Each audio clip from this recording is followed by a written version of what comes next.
This is my kitchen table and also my filing system. Over much of the past 3 decades, I've been an investor. The highest calling of mankind, I've often thought, was private equity. And then I started interviewing. While I watch your interviews, I know how to do some interviewing. I've learned in doing my interviews how leaders make it to the top. I asked him how much he wanted. He said $250. I said fine. I didn't negotiate with him. I did no due diligence. I have something I'd like to sell, and how they stay there. You don't feel inadequate now because being only the second wealthiest man in the world, is that right? I'm at the New York offices of TikTok, and I'm about to interview the CEO of TikTok about how I can become a TikTok star, among other things. Now, I am older than many of your TikTok followers, I believe. Maybe you have some people my age, but my impression is it's for younger people. Is that wrong? There is really something for everyone on TikTok. I would have you installed TikTok yet, David? Well, I'm not an expert on TikTok. I have looked at it, but I haven't seen anything that, looks like me. I think you may be surprised. For example, there is something called book talk on TikTok. It is a hashtag, and it really is a trend where people share short videos on their favorite books. And you'll be surprised how many views they have. We have 40 billion views on book talk alone. There are many other categories. There is clean talk, which is about people cleaning, 30 billion views. I personally am a very amateur golfer. Hashtag golf has more than 10 billion views on TikTok as well. So I believe there is something for everyone. The way we want to present this is we have a machine learning recommendation engine which personalizes your experience when you use TikTok. And we believe there's something for you as well.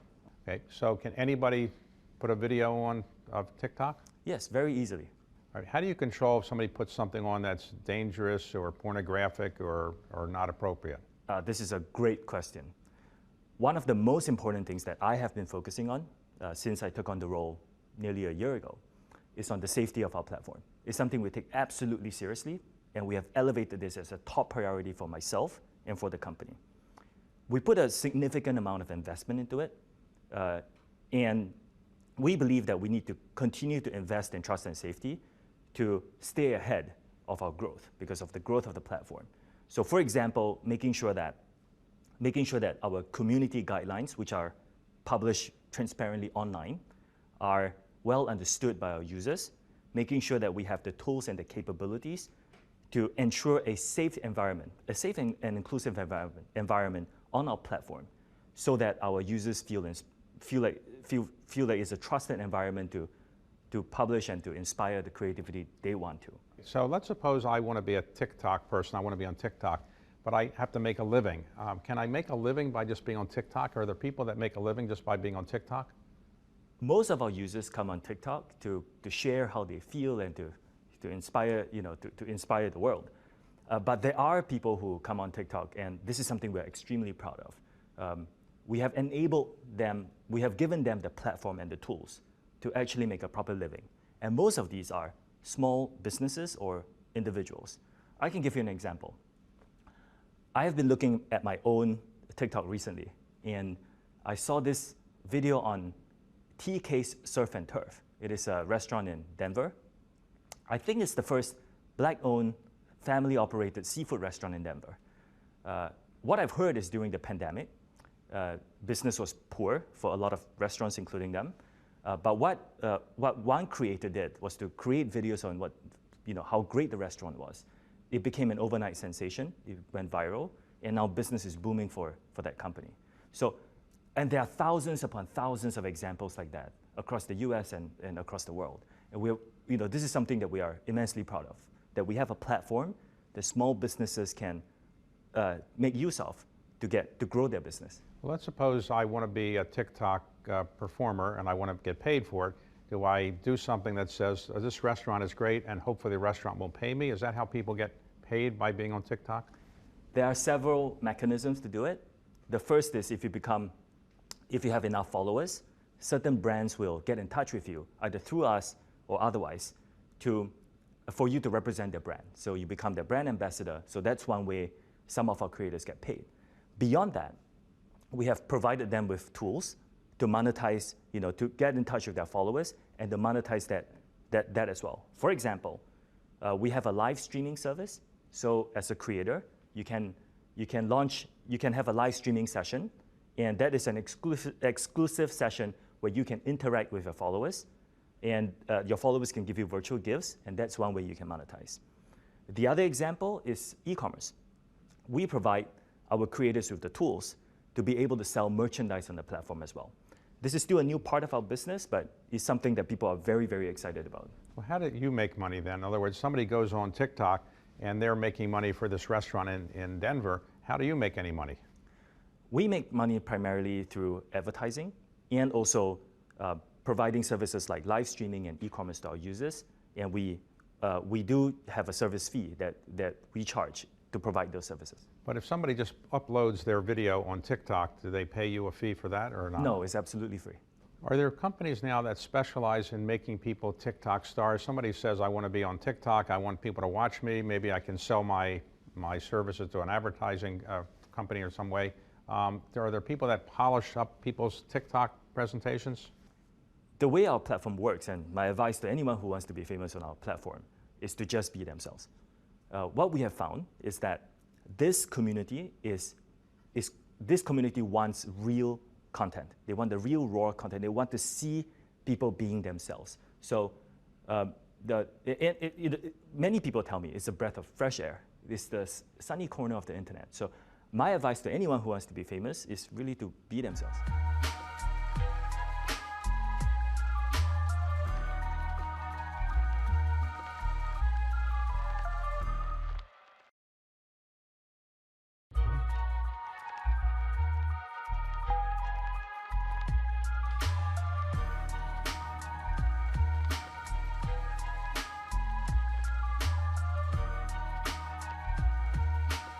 So recently, Mark Zuckerberg announced at his quarterly earnings, after explaining why the stock went down by 25% as a result of the declining use of Facebook, he attributed to TikTok.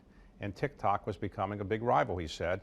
How did it feel to be blamed by Mark Zuckerberg for the decline in value of Facebook? We are a very young company at this point, and they are still very big competitors in the market. Some of them have been around for a long time with a lot of resources. So the way we look at it, there's still a long way for us to go in terms of achieving the mission that we want to achieve. We think that there are a number of things that makes us unique in the market. The first is that we are pioneers in what we do. We have innovated this form of short video combined with a For You feed, and we are confident that in the coming years, we will continue to innovate on that front and bring the best and the most interesting value proposition to our users. So if Mark Zuckerberg were here, would you say, don't worry about us, we're not a big competition to you, or would you say we're coming after you? I think for us, David, we are more focused on ourselves. I think over the long run, the biggest competitor that we have, as cliche as is going to sound, is going to be ourselves. We have a mission, which is to inspire creativity and to bring joy. And we believe that our most important focus is to focus on delivering that mission. But let me ask you this. Most of the large Chinese technology companies, let's say Alibaba, Baidu, Tencent, they have gigantic market values and they're very prominent in China, not as prominent outside of China as obviously in China, and certainly not that prominent in the United States. TikTok, by contrast, is not in China, but it's gigantic outside of China, the United States and everywhere. What did TikTok do that enabled a Chinese-based company, parent company at least, to do so well outside of China? We think it's challenging to build a global company in general, but the best ones we've seen so far are ones that take very consistent global learnings and adapt them to the local countries that they are operating in. So you need to be global and local at the same time. And it's something that we're investing in. For example, here in the US, we have a very sizable team here in New York, in Austin, in LA at this point. And becoming more local is something we will continue to invest in. Hey, let's talk about the beginning of TikTok. So what is ByteDance? ByteDance was the parent company. When was ByteDance started, and who was the founder of ByteDance? I was very fortunate about 10 years ago to have had the chance to participate in the company as an investor. ByteDance was founded in 2012 by Yiming, and the original, like any good startup story, the original product has evolved over time, and there were many hits and misses, as in the evolution of the company. One thing that has remained very consistent for ByteDance is the mission. The mission for ByteDance today is to inspire creativity and to enrich life. And what I've noticed over the course of the decade that I've known the company is that they have been very consistent in wanting to deliver this mission to as many people as possible. And driven by this mission, what struck me in the early days of ByteDance was the desire to be mobile, the focus on machine learning, recommendation, and this desire to be global. And it's been very consistent over the last 10 years. I should disclose that my own investment company is an investor in ByteDance. We took an investment a number of years ago in it. I assume it'll be a good investment, I don't know. But let's talk about how TikTok evolved out of ByteDance. So when did TikTok come along? The original apps that were developed by ByteDance had a very similar concept, which was to recommend content to users based on machine learning algorithms that tries to understand the user's behavior.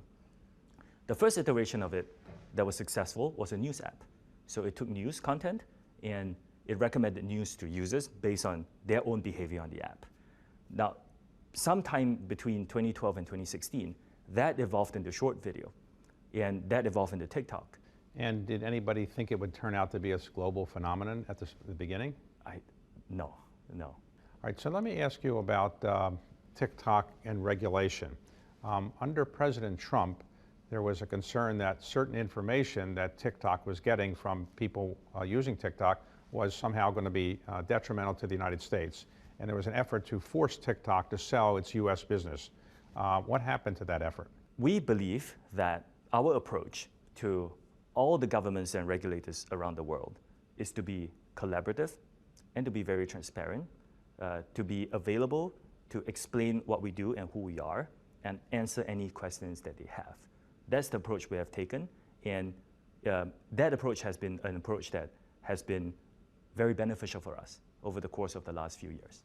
But there was a proposal at one point that required you to sell the TikTok business in the US. I think it was going to be sold perhaps to Larry Ellison's company, Oracle. Is that off the table now? And right now, you are not being forced to sell anything, is that right? We have moved beyond that conversation at this point. Okay, and the current administration, the Biden administration, have they picked up the cudgels and said, well, we want to engage in the same fight, or right now, you don't have to worry about that? Again, we are taking the approach now to be very transparent, to be very engaged, very collaborative, and to answer any questions that they may have. Okay, but the biggest concern that people had, or at least some people in the Trump administration had, and maybe other people, is that the data that you have on your computers about who's watching what, I presume the data you have, would somehow get fed back to China, and China would have it for its use, the Chinese government. Is that true, that your data is subject to being given to, or you're forced to give it to the Chinese government? We disagree with that. The ways TikTok is set up today, first of all, TikTok is not available for download in China. It operates outside of China. The data for TikTok users is stored in Virginia and in Singapore, with the backup in Singapore. And we believe that we have a very rigorous and robust system to protect the data security of our users. What do you do with the data? So let's suppose I go on TikTok and I like certain kinds of things to watch. You presumably can, in your algorithms, know that. What do you do with that data? Do you sell it to another company, or do you do nothing with it? It is our recommendation engine. The best way to think about it is that it's just pure mathematics. It digests the behavior that our users have on our platform, including likes, what videos do you like, the comments, how long you stay on a particular video, so on and so forth. So behavioral signals like that. And it recommends content that you could potentially be most entertained by. So that's really how the data is being used on our platform. And how many countries are you in now? Outside of China and India, essentially all the other countries. Every country. Okay, and today, do you have something that's proprietary such that somebody couldn't come along and compete? In other words, there's always people coming along trying to disrupt companies, and that certainly happens a lot in the tech world. Are you worried that somebody's going to come along with a new product that's slightly better than yours, or do you think that's unlikely given how dominant you are in the business now? David, this is a very competitive space. And in our industry, there are players with like bigger muscles. They have more resources. They have been around for a longer period of time. And I think it keeps us on our toes. We have our strengths. We are pioneers in this. We believe that we are innovative and we will continue to innovate. And we have a very unique community that we talked about that we believe is very special and not easily replicable. So we have our advantages, we are confident, but at the same time, competition is very intense. Now, China has been a little tougher, some people would say, on Chinese tech companies than it was a year or two ago, and there's been what some people would say a clampdown on Chinese tech companies. Has that affected you in any way? I think in this day and age, we have to be very collaborative and be very transparent and have an active dialogue with regulators and governments around the world to help them understand our business and to answer any questions that they may have. As I mentioned earlier, my firm did invest in it, but I don't have any inside information, and I don't know if you're going to give me the inside information, but is there any plan to take ByteDance public at some point? Our current focus, given the growth of our company, is to really focus on the business. There is still so much we can do, especially for TikTok, that really our management focus is on growing the business at this point and making sure that we are investing in the right things that we invest in. At some point, we will access the capital markets. At some point, we will. But that is really not the priority at this point. And when you do go into the public markets, what do you think when your public documents are revealed will be the biggest surprise? Is it the size of the platform or the profitability of it? What do you think is likely to be the biggest surprise? That's a very good question. I need to go back and think about it. I think most of what we do is followed, and many people sort of, thankfully, have a lot of interest in our business today. So I'm not sure whether there will be any big surprises. As you look forward to what you're going to be doing over the next year or so, what are you most focused on? I'm most focused on trust building. We are a young company, and I think trust is something that we have to earn.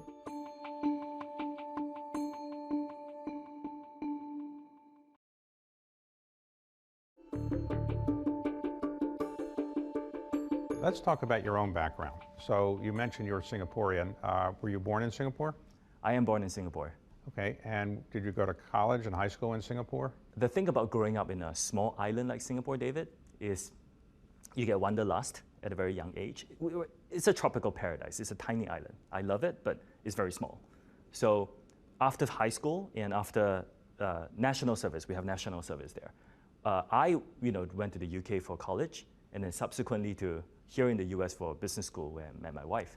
All right, you went to Harvard Business School? I did. And so how did you think Harvard Business School was? Was it smarter, the people there smarter than you thought, or not as smart as you thought they'd be? It was I had a great time there. The most important moment was I met my wife in business school. So to me, this is, it was a great 2 years. Okay, so you graduated from Harvard Business School in what year? In 2010. All right, so what did you do then? After business school, I joined an investment company called DST, which invests in internet companies. Is this Yuri Milner's company? Yes. And so what did you do for him? You look for internet-related investments? That's what I did. Okay, and how many years were you there?